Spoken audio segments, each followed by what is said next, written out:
Welcome to the Dispatch Christmas Holiday Extravaganza. It's Jonah Goldberg, Steve Hayes, and me, Sarah Isger, and this won't really be much of a Christmas extravaganza, but it is our last show before Christmas and New Year, and I am excited to see you guys. Hi.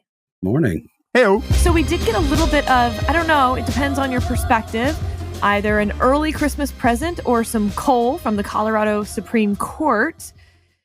We talked about this extensively on that flagship podcast, Advisory Opinions, diving in to all of the legal stuff of the 14th Amendment, Section 3, and the arguments of the majority and dissenters in the Colorado Supreme Court. There were 7. It was a 4-3 decision. They're all Democratic appointees.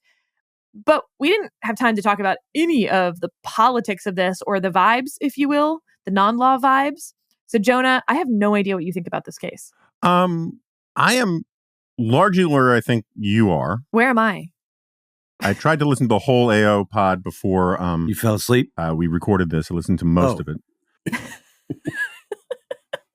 Now, I was walking dogs. My family just got home, so I have things going on. But so just sort of slightly on the legal side, I'm more persuaded probably than you are that of the 6 or 7 elements that have to be proved in all of this, that they clear the bar on most of them or all of them, but often just barely, which is sort of your point, right? And so at some point, the multiplication of these things, if it's a lot of close calls, 51-49% on this one, at some point, that's a failing grade when you put them in the aggregate, right? And for something this big. And so I'm sort of there on the law. I can't stand listening to the people on cable news say this is an absolute slam dunk, 100% brilliant. There's no refuting this. Or the people saying, a la on cable news, a la also people like Hugh Hewitt, this is the dumbest, most unsupportable piece of garbage legal thing ever. Both of those arguments are stupid. It's a gray thing. It's there's merit on both sides. There are good arguments on both sides. There are objections on both sides. And it's the grayness that makes it difficult to support it because of the politics. If it had been a slam dunk, if Trump had been convicted of treason, all those sorts of things, it'd be really, really easy. It would be even easier if 10 U.S. senators had the courage of their actual convictions and just friggin' voted to remove the guy after January 6th. I'm generally a supporter of Mitch McConnell around here, but my God, his lasting legacy could be really political cowardice in taking a very Clintonian side, right? Remember the famous summation of Clinton's worldview was, I would have voted with the majority, but I agreed with the minority. Or I smoked marijuana, but I didn't inhale. He always wanted things both ways. McConnell took the side of Mitt Romney in the argument about Trump's impeachment and conduct, but voted with the Josh Hawleys and Ted Cruz's. And I just think that there have been so much of the mess of our politics since then is because of that.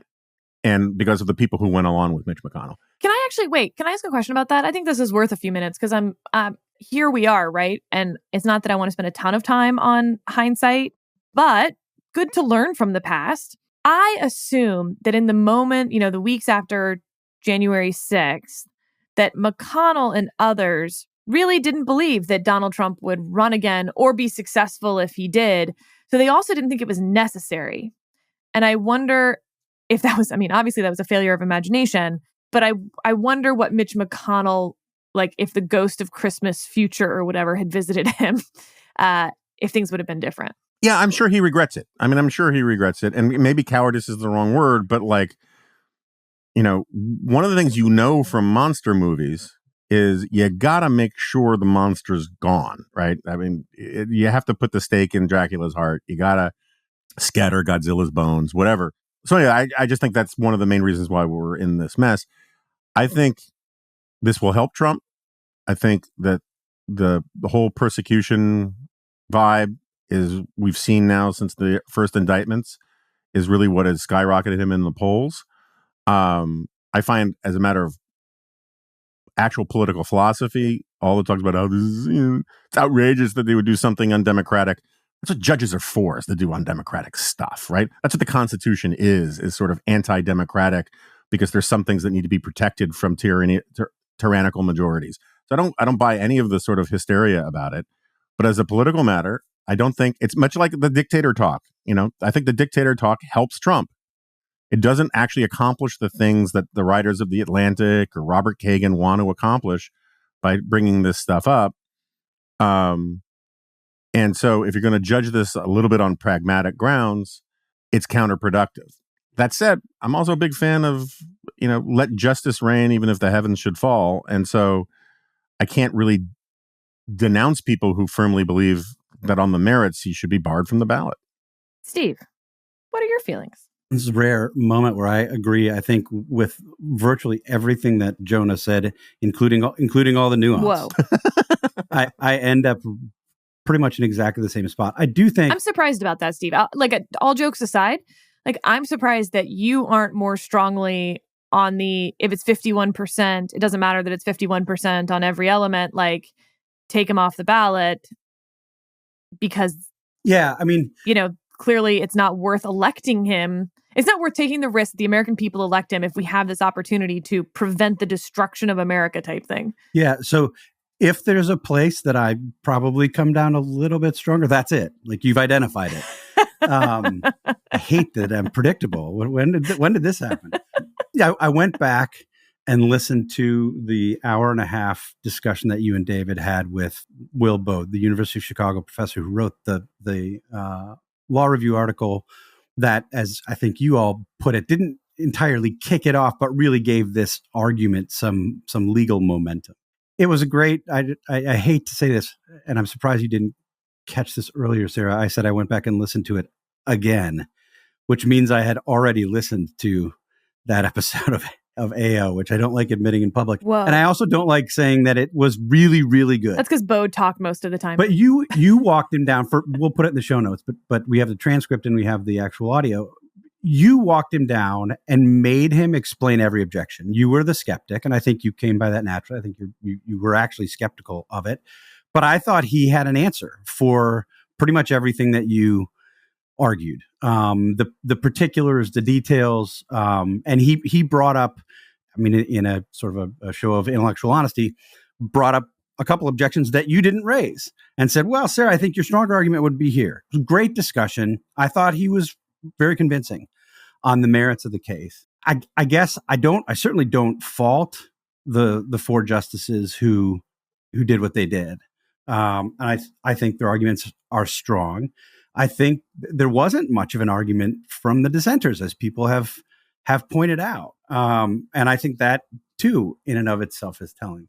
I do think you have to be concerned about what the political and societal consequences are in this case. I wouldn't have had them, I think if these justices believed that this was a strong case on the law, they should have done what they did.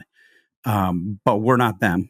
And I think you do have to be concerned about this other stuff. I will say, just to echo Jonah's point about sort of the reaction to it, we're now 2 days on. It is pretty striking that the number of people who were once Trump skeptical, never Trump, anti-Trump, however you want to frame it, and have gone so over the top with their critique of this decision, as if it were crazy that anyone who's thinking about this would come to the conclusion that the four justices did, that Will Bode did, is really unbecoming. Justin Amash, who I think took notable and noble positions arguing in favor of the Constitution and against Trump, had this long tweet that honestly suggested to me he didn't even read he wasn't even familiar with the details of the case. The Hugh Hewitt tweet that Jonah mentioned was sort of silly in a way that we've come to expect, I think, from Hugh Hewitt. But others as well. Sort of this is like an anti-Trump moment. So people are pretending that this is worse than it is. And I think there will be consequences to that. I think they're getting, people riled up. This has been sort of the main story on Fox for 2 days, anti-democratic judges. This is not a close call. They're trying to keep Donald Trump off the ballot. That's the only way they can keep him down. And that's the narrative that's being sold to Republicans. I think Jonah's right. I think it will redound to Trump's benefit. Speaking of Trump's benefit, DeSantis keeps sort of shrinking in the polls. As was expected, DeSantis voters don't go to Nikki Haley. They look like they go, the majority of them, to Donald Trump. But Nikki Haley is rising in the polls in New Hampshire. She now looks, to say within striking distance is a lot, but, 15 points, which is more than the 40 points that it was. Does this stop, Nikki Mentum? I would say probably. Not because it should, right?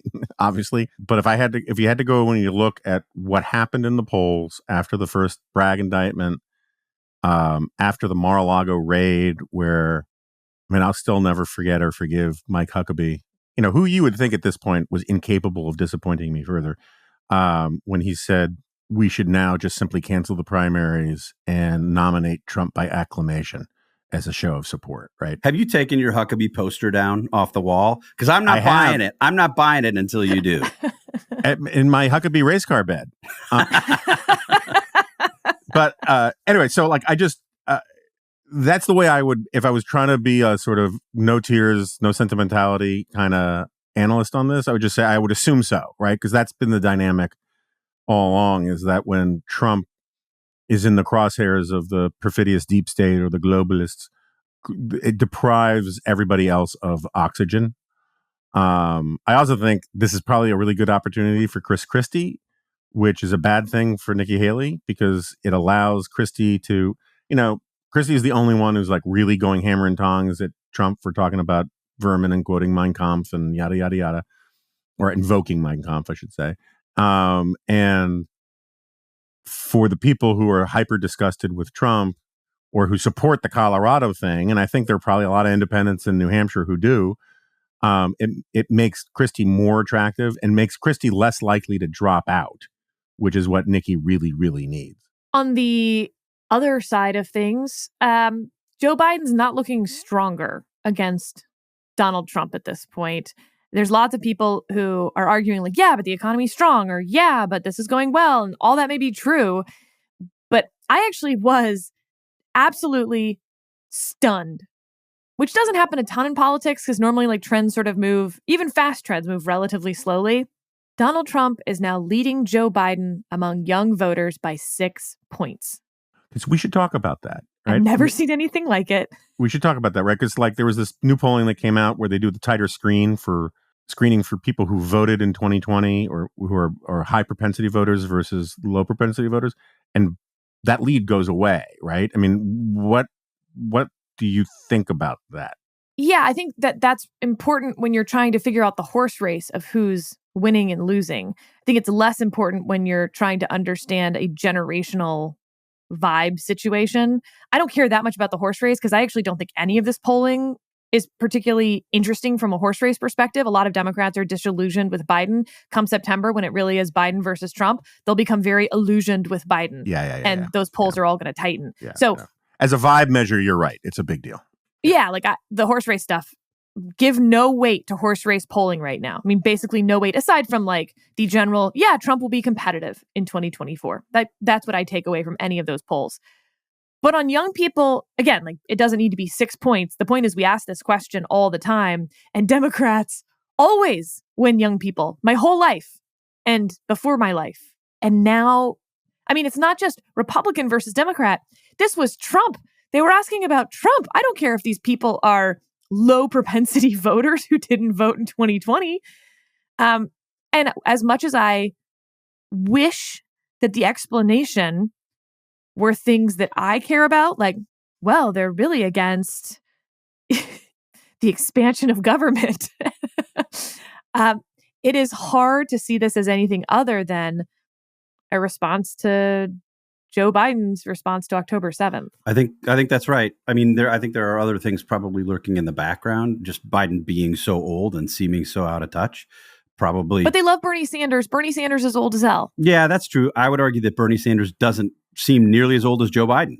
If you watch the two of them give an hour speech, I would say Bernie Sanders looks much younger and vigorous than Joe Biden does. But I think it's almost all Israel. I mean, you can just sort of overlay the polling on Israel and see where young Democrats, young progressives are going. I mean, I don't think it takes much speculation to get there.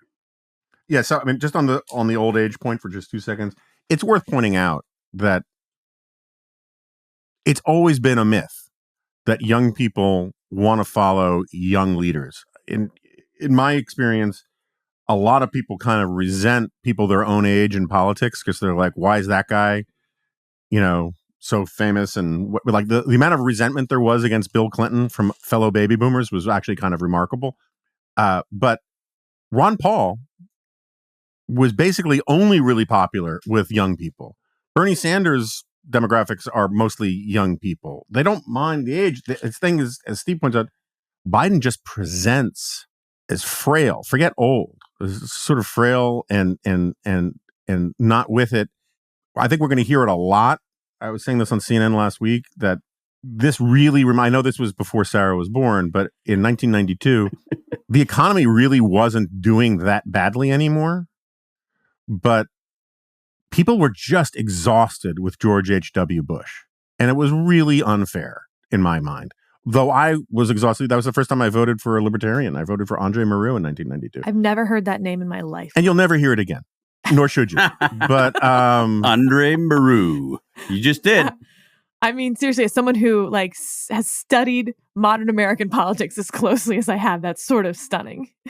And this is in the Ross Perot election. I voted for the Libertarian in 96. Jonah, you can't answer. Sarah, who was that? No, nothing. Harry Brown. Well, I debated online a couple times. And I think that, the reasons why Papa Bush was getting a bum rap have a lot to do with the fact that it was basically, he was elected for a third Reagan term, but there's none of the fun of the Reagan term, right? And he was just a gitchy goo, eat your spinach, good government guy. The kind of guy I really pine for today. I know. I was like, what a terrible, terrible position for America to be in. Just a guy who wants good, not corrupt government. Just a grown up. Like that Mitch Daniels was too flashy for him.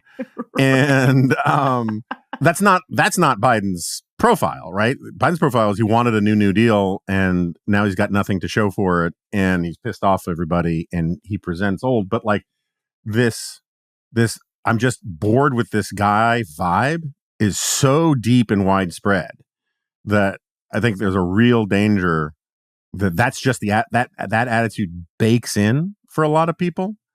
And given that he doesn't have the verve and panache to sort of, I'm sure he can get a bunch of vitamin B shots and have a good afternoon, but he's not going to be able to change that brand. I think he's got really, really just serious headwinds against him.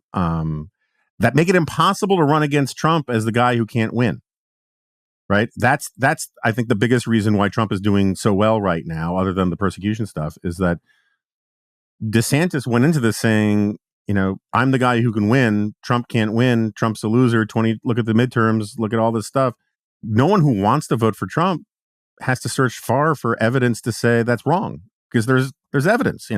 I mean, to be fair or to be accurate, they were saying that even when the evidence suggested Trump wasn't going to win. No, for sure. Right. My gripe with DeSantis was that he wasn't making the electability argument strongly enough. He sort of avoided it. I guess he looks better in retrospect than I do as Trump has gained steam. Look, I mean, I do think that all of this points to further major disruptions coming. This is just not going to be a straightforward Democrat versus Republican, glide to the nomination, glide to the general election outcome. I think you're likely to see more third party, independent party entrants. And I think we're likely to see the vote split in a number of different ways. I think Biden has a really hard case to make beyond just the fact that he's old and he doesn't present well. It is the case, even if you have economic indicators pointing in a better direction for Biden, and a number of them. It is still the case that when people go and buy ground beef, they're paying significantly more for their ground beef than they were a few years ago. That's a high bar for people to get over as they're thinking about their own sort of station in life and providing for their families. Can we go back to a big picture thing on the Colorado Supreme Court decision and just sort of the 2024 election as a whole? I feel like I'm being asked to pick between institutions. And it seems very obvious that if, for instance, Trump is kept off the ballot in blue states. So let's play this out a little. Colorado Supreme Court decision stands. It's not that he's off the ballot in Colorado. It's that all of a sudden a whole bunch of other states with, predominantly blue states that were already going to go for Biden take Trump off the ballot. And then it turns into a real fight in those middle states where it's, mixed government, maybe, either the justices or the Secretary of State or whatever it might be. There's scuffles in those places. And then obviously Trump's on the ballot in the red states, and it's a huge mess and a real, I think, Republic challenging mess at that point for something like that to happen. Do Republicans run another candidate in the states that Trump's been kept off the ballot? Do they just deny the legitimacy of the results then if Trump isn't on the ballot in a state that would have made a difference? Stuff like this. On the other hand, this also, and this has been my thesis now for some time, right? The Supreme Court gets dragged into these highly, highly partisan political fights. And when they resolve it, it undermines that institution. I think this will be worse than Bush v. Gore in a lot of ways. Now, I think Bush v. Gore was bad for the court. It was 5-4. It decided the outcome of an election that was pretty important. But the country was in a much different place. We just feel like things are a little bit more fried right now. And so what, am I having to choose between basically the presidency and the Supreme Court, Article 2 or Article 3? I don't love this. I don't think this turns out well either way. And I wonder, the justices on the Colorado Supreme Court, I take them at their word. They took this decision quite seriously. They wrote a very serious opinion. It's 213 pages all in with the dissents. At the same time, it always has to be a little easier when you know that the Supreme Court is going to review your decision. You don't really need to wade into the implications of what you're doing. And I don't love that either. But what, let me just ask you, as somebody who went to law school and thinks about this stuff a lot, what were they to have done then? Let's say that they weighed the arguments and they come down where they come down. Were they to pretend that they didn't in order to preserve the prestige or the reputation of the institution? So you mentioned that you didn't think the dissents had particularly strong arguments on sort of the merits of the 14th Amendment, some of which they didn't even make arguments on, for instance, the officer of the United States or on insurrection or incitement. None of the dissents mentioned that. But all three of the dissenters, I think, make a pretty airtight case that this wasn't actually before the Colorado Supreme Court to begin with. State law didn't actually allow this challenge to be brought the way that it was brought, certainly not in the time, and certainly not skipping a bunch of processes that they basically used this skip, go and just still collect your $200 boomerang thing. And there's not a great argument, I think, for why they took this, except that they wanted to. Now, I see your point, Steve. Okay, but what if they just really, really thought that the state law allowed them to not go through the normal process, to skip all of the process for a normal lawsuit and a normal challenge to election law and just go right ahead and do it this way? Then I guess they didn't have a choice. It's just that the arguments for that seem pretty weak compared to the arguments that there wasn't even a vehicle to fast track this, and they did. Okay, next topic. Very Christmassy again, anti-Semitism. Jonah's face. I got some wide eyes there on my Christmas to anti-Semitism segue. So I really want to talk about this in the context of, we talked about already, young people moving away from Joe Biden. There was an article in the Free Press about public school incidents, and it just goes point by point by point of all of these things happening across the country in public schools that are pretty terrifying. Jewish teachers being targeted by students, by administration, by other faculty, Jewish students, obviously. It feels like attention has waned from the presidents, the university presidents, and what's happening at these universities still waiting on any punishment for students who have violated school policies, not in terms of what they're saying, but in terms of what they're doing. Assaulting students, taking over buildings, disrupting study time, etc. But as a result of the attention on these university presidents, people started digging into Claudine Gay, the president of Harvard University, and her academic record. And those people who disagree with her stances on anti-Semitism on campus, didn't like her testimony, found all these instances of her using other people's work without attribution, which in normal world would be called plagiarism. Harvard's initial response was these right-wing attacks, yada, yada. But not a problem, but also we're going to fix 2 areas where she didn't attribute things, which again, why do you need to fix it if there wasn't, not attributing things and then adding attribution would seem to me to be acknowledging plagiarism, something Harvard didn't do. They then had an outside board, which was going to review everything. Turns out the board didn't actually review her dissertation. Turns out there's plagiarism in the dissertation. Harvard still seems to be standing by her. And to me, this feels a little like the Hillary Clinton right-wing conspiracy thing. Yes, people are happy to go along with you if they don't like who the attacks are coming from, when the attacks are qualitative or mushy. But here, when the attacks turn out to be true, I don't know that people are going to care a whole lot about who found the plagiarism when everyone kind of agrees on the plagiarism. Literally, nobody has said that this isn't plagiarism by any definition of the term. Is Harvard just not getting it? They didn't seem to get it on why the congressional testimony was bad, but then they issued several apologies later. Are we going to be seeing the same thing? Because it's one thing, by the way, to say, well, look, the school's super politically left-wing, but it's such a good education that I'm still going to send my kid there. But now it turns out the education isn't even very good because they don't care about plagiarism unless you're a student. Then you get kicked out. But their faculty, not so much. We're now just doing a faculty vibes test.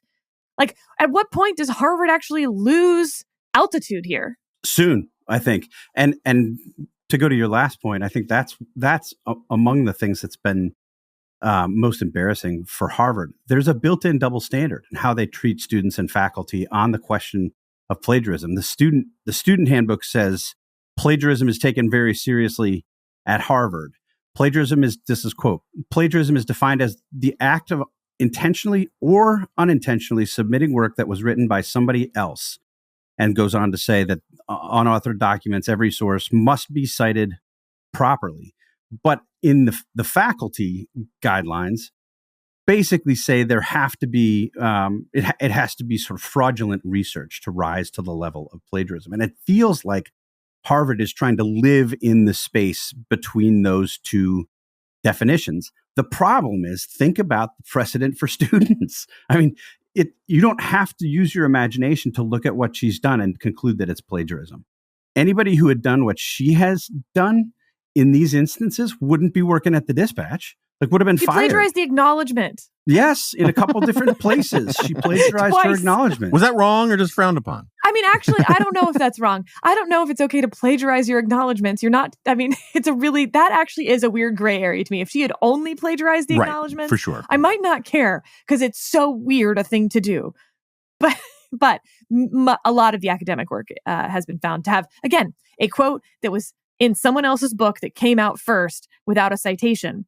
To your point, Steve, in that student handbook, you don't need to prove intent or anything else. All you need to show is that those same words were in a different thing that came out beforehand. So, first of all, the term Harvard is using is duplicative language, right? It's not plagiarism. It's just duplicative language, which I love.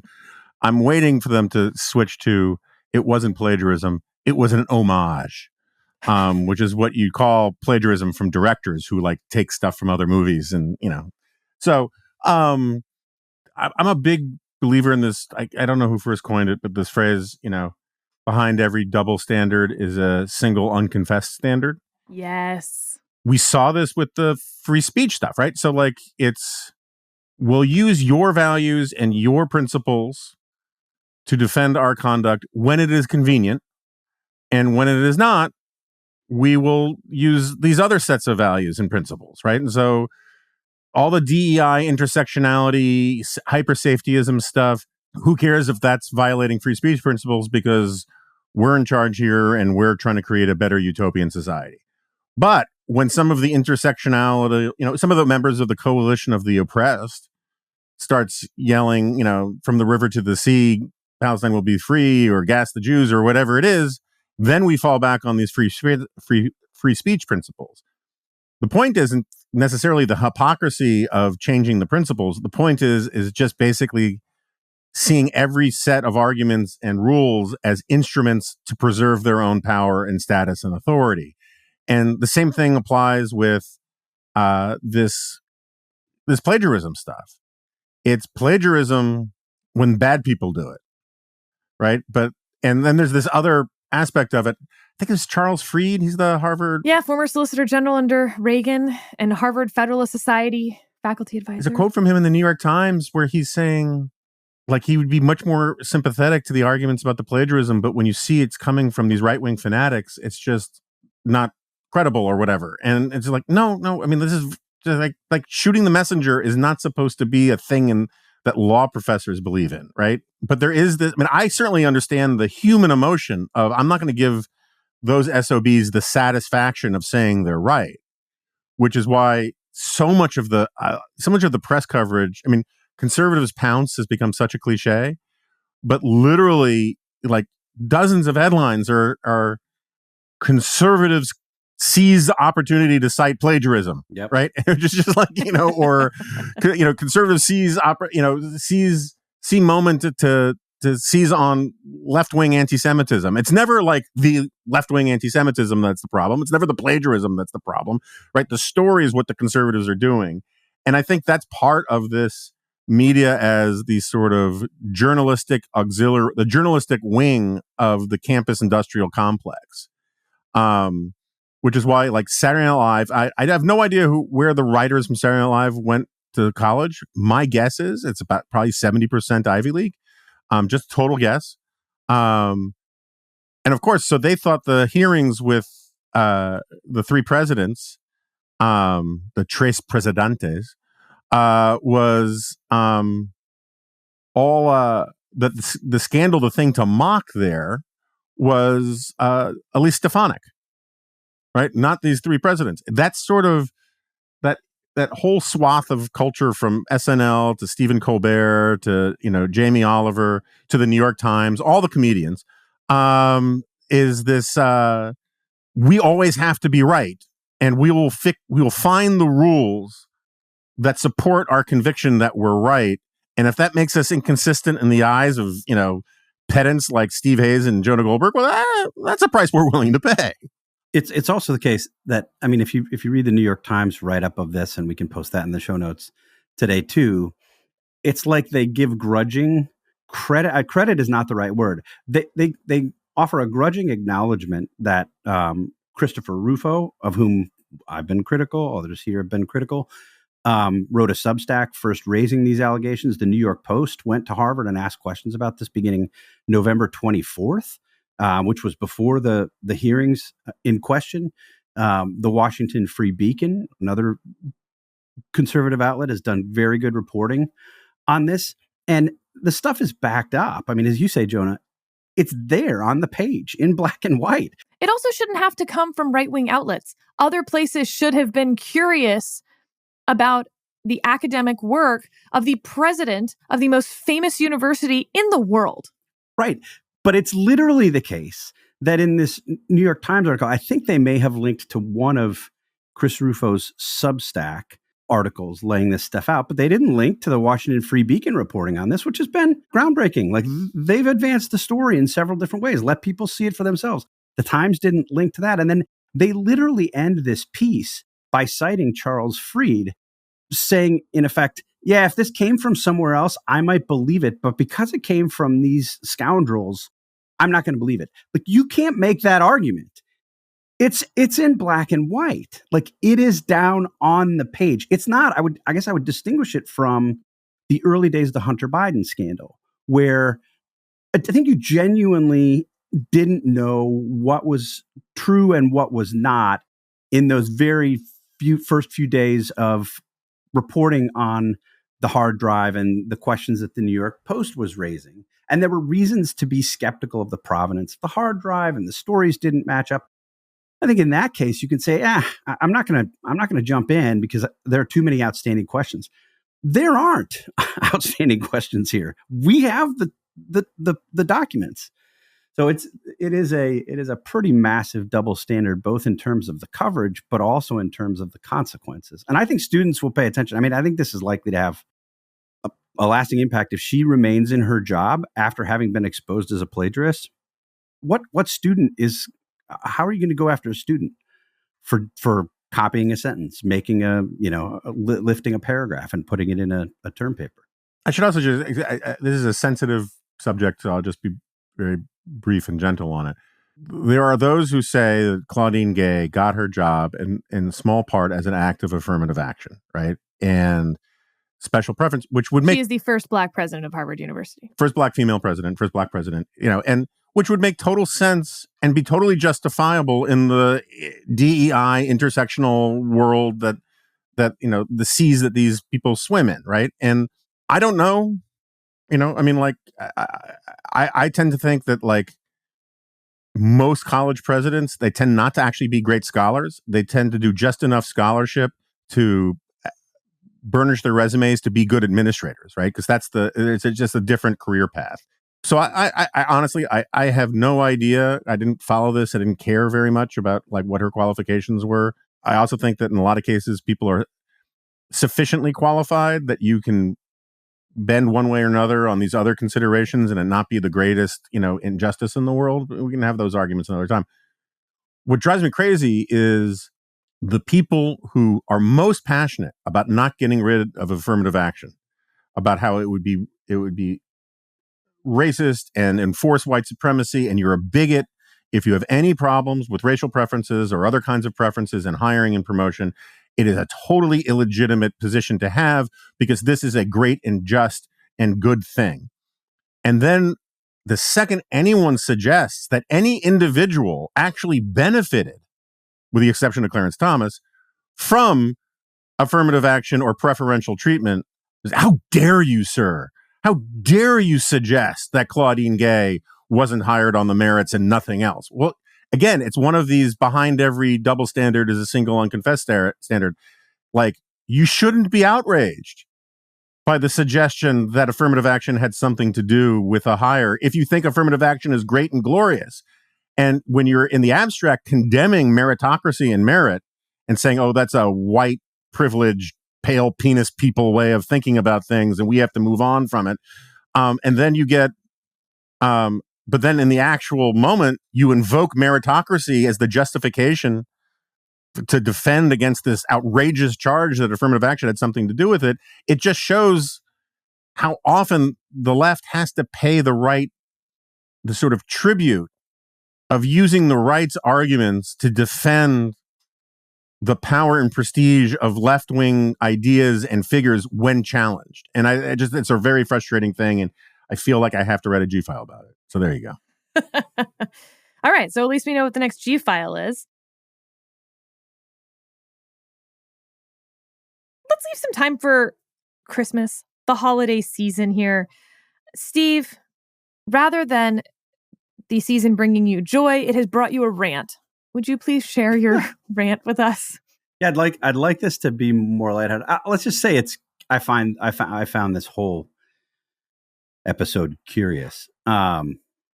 Couple weeks ago, I took my wife and my 3 younger kids up to Philadelphia. My son was playing in a hockey game up there, and went to Philadelphia a couple days before my wife's birthday. So I decided that we would go see a show in Philly. So we went and saw this show, tap dance show, produced by the Dorrance Dance Company.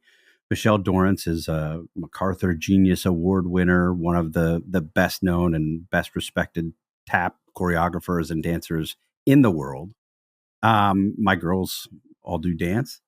And so we bought tickets to go see this show, which was her sort of interpretation of Duke Ellington's reimagining of Tchaikovsky's Nutcracker. And it was a tap show with Duke Ellington's sort of old school jazz score to it. We went to the show. It was delightful. First 20 minutes were, I think it was a 3-piece band playing songs with one guy singing sort of traditional Christmas carols for 20 minutes. Remarkably, in my mind, as somebody who used to at least try to play a musical instrument, Michelle Dorrance, this leading tap choreographer, was one of the 3 women singing backup vocals. Incredible sort of 3-part harmony, backing this guy up. The bassist was a tap dancer good enough to be part of the tap show, along with one of the other singers and the guy who was singing. It was amazing. So that's the first 20 minutes, and then they launch into this sort of reimagination of the Nutcracker.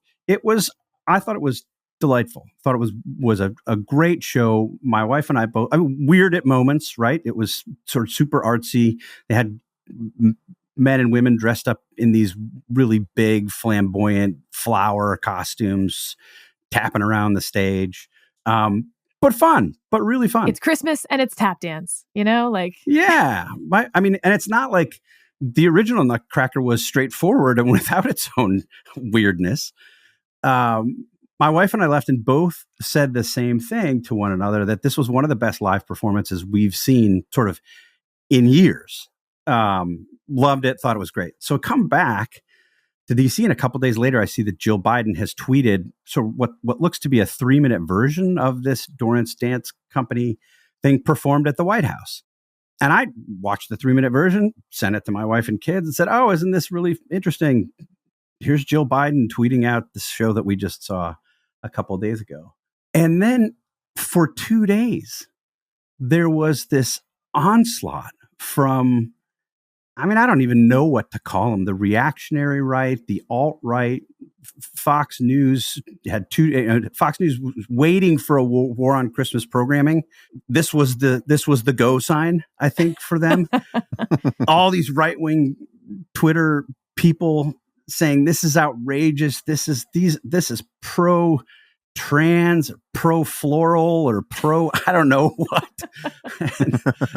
I just freaking pro floral. I hate those pro flower people. I'm reading all this and I'm thinking this in no way resembles the 70-minute performance that I saw. There just wasn't any of this. I think they thought it was pro trans and elevating DEI stuff, and it just didn't. There was nothing in the performance itself that was sort of pushed or in your face. As I say, they started it with 20 minutes of traditional Christmas carols, but it became a thing, and it rocketed around for right-wing internet world and the right-wing networks, and became this big moment. And apparently later they went on the Dorrance Dance Company website and found some, political statements about supporting Ibram X. Kendi and anti-racism and stuff that I wouldn't agree with. But it wasn't in the show. And I was happy I took my kids to it. It was a nice sort of cultural moment. But what a weird, to me, it was just like, there aren't that many moments where you're sort of in the middle of something and you watch it and you know what the reality is behind something. And then you see this controversy grow out of nowhere. It was an interesting moment for me, and unfortunate that they had to try to wreck it. Well, first of all, congratulations to the Dorrance Dance Company, that otherwise this video would have gone pretty unnoticed. And instead, they're getting a ton of attention, and I'm sure a lot of people will go to it as a result. This only inures to their benefit. And that's great. They were the Four Seasons landscaping of dance troupes. That's right. I do think it's worth, I'll just describe, because I also watched the White House video. I've never seen these people otherwise. There is a woman dressed as a nutcracker. I would just like to point out that nutcrackers are not people. They are really, therefore, neither male nor female, and I think it's weird to care. I was going to say, though, frankly, that so they were all dressed like Sarah Isger, but that was a different context. There's also a man who is dressed, as Steve said, as a flower. I understand, and please do not send me the biology behind how flowers work, but he's basically wearing a blue, full zip loose-fitting like janitor's uniform with a giant purple flower hat. Like again, but more importantly than any of that, because I just do not care what people wear at all, actually, but certainly not in costumes and certainly not fun Christmas ones.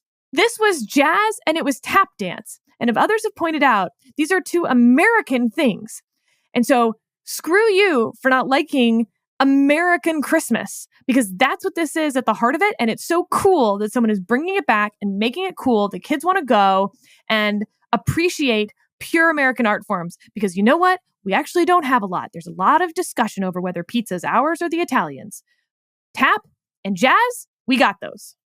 So I don't have a lot to add to this, but I do think, so as you know, I'm becoming more and more incessantly, some would say asininely, a both sideser. Like, to me, the right has now adopted a mode of argumentation that I've been pushing back against the left for most of my adult life, right? So like when the first Lord of the Rings movie comes out, a bunch of people are like wildly offended by the depiction of orcs. I remember at the time saying, hey, look, if you see a feral-toothed, drooling reptilian creature, which has 6 breasts and is like and is utterly and completely monstrous, and your first reaction is black people, you're the racist, right? But it's this desire to sort of have these literary interpretations that reveal the thinking of the people you don't like in ways that you can then beat them up for. And this is the same approach that you're seeing from the right to this dance troupe thing. It's just like, you don't have to have a Stalinist interpretation of every piece of entertainment or art, right? Sometimes it's just entertainment or art. And if you see politics in it, it's because you smuggled it into the theater, right? You carried the politics under your jacket and you're nipping at it like it's a bottle of night train, and you're getting all worked up and nobody else is. And this is the thing that drove me crazy about so much left-wing cultural criticism, is they're constantly looking for some sort of, Trotskyite interpretation or racist interpretation that they could then foist on people for liking, this movie. And now you just get the same thing all the time from the right, where it's purely a sort of Stalinist form of art criticism. Different things to get angry about, but that's okay. That's part of my both sidesism. I would say, just to pick up on that, I mean, I think this is one of the reasons that real culture and arts criticism from the right doesn't get taken as seriously as it sometimes should. When your cultural critiques basically amount to finger wagging about bias every single time, like if you go into every movie and you're like, oh, they hate Republicans, people aren't going to pay attention to that. It's not interesting, and it's probably not accurate. If you're finding it everywhere you look, as you say, it's because you're looking there. We try not to do that. I mean, sometimes I think it's important to do that. If it is the case that you have something, a classic that's reimagined as some woke tale, yeah, call it out. But it's not every time. And it certainly wasn't in the performance, in the 70 minutes of this performance. It was nowhere to be seen. All right. Last thing for Christmas. I think we're all very grateful people, but we spend a lot of time on the gratitude for people who are closest to us, right? Like you explain to your parents or etc. Your gratitude. But what about those people who are never going to find out that you were grateful for them, that they made some difference in your life? So I was curious if y'all have people who really aren't listening to this podcast and are never going to find out that they did something for you sometime along the way, something small. And it can't be a coach or a parent or a sibling or a kid. Like, nope. Has to be something small, at least in time, even if their effect was big. So that means it can't be teachers either, right? Yeah. I don't think it can be teachers. Okay. So I've been sitting here thinking about this. I mean, the time constraint thing is a little difficult, right? But since you have no authority to sort of rule out my answer. Remember when Jonah objected when I pointed out that he sometimes just doesn't answer the question? So I grew up, my mom was a pretty successful literary agent for a big chunk of my childhood, and she worked out of the house. she had a string of assistants over the years, and one of them her name was, back then it was Libby Mark, then Libby Newman. She kind of became, over time, my big sister in a lot of ways for a brief period of time in my life. And she was sufficiently older than me that she seemed like a real grown-up, but sufficiently young enough to understand what the hell I was talking about and all that kind of thing. I learned an enormous amount from her about all sorts of things, but maybe most of all about how to talk to women like they were fully fledged real people. I knew that they were, but I didn't know how to talk to them that way. And I learned from Libby how to talk about stuff that really wasn't about boy-girl stuff in ways that was just incredibly valuable to me. And I mean, I can point to other things. She also was fantastic at making various paper fold sort of origami cat disguises, which I think Sarah would appreciate. But that's a topic for another day. Steve? Well, Jonah actually answered the question. And I'm not going to answer the question. I told you, double standard is really is unconfessed single standard. No, I will say, as is probably obvious, we don't get much heads up on these things, which is one of the things I think true we like about them when Sarah brings these topics at the end. So the no teacher provision was a late ad, so I'm going to just set it aside. And I have 3 teachers I'd like to mention, but I think I'll mention them for an important reason. You know, in the context of what we're seeing in education and in higher education, it becomes all the more important to recognize the teachers who are truly exceptional. And I was blessed with 3 teachers who were truly exceptional, who I had for a class and then took for several more, because you identify the teacher, the subject almost becomes irrelevant, or at least secondary. So I had a teacher in high school called Mr. Streff. We called him Mr. Stress, Craig Streff, who taught me in speech. And I then took him for I had him for intro speech. Then I took a class with him called advanced argumentation and something. And then a third class that was challenge seminar, which was sort of the gifted and talented class. And he was extraordinary. He basically bullied me into joining the forensics team, which I did not want to do. I mean, I thought I was pretty cool. I played sports. I was an athlete. But I rode my 10-speed to school every day carrying my violin, which risked sort of nerd vibes at the time. And joining the forensics team would kind of cement those nerd vibes, I thought. But he was so persuasive in his argument, not surprisingly, that I ended up doing it, and it ended up being a huge part of my high school career, and I competed and enjoyed it. In college, I had Robert Calvert, who was a professor from Harvard. He called himself a communitarian, which in the 1990s felt like sort of a rehabilitated socialist. I think the movement has kind of broadened these days and includes some on the right. But Calvert was great. I took him for 3 classes because he was as good as he was. And then in journalism school, I had a professor named Michael Shapiro for my sort of intro to reporting and writing class. And, you know, this was at Columbia. There certainly weren't many conservatives, and Shapiro was not one. He was definitely on the left, but he openly and aggressively encouraged me to challenge my classmates and, importantly, to challenge my teachers. And I did some reporting while I was at Columbia on the administration. This is sort of like, you know, the old school politically correct days where the administration had basically disinvited a controversial Black conservative speaker for whom I'd worked at one point.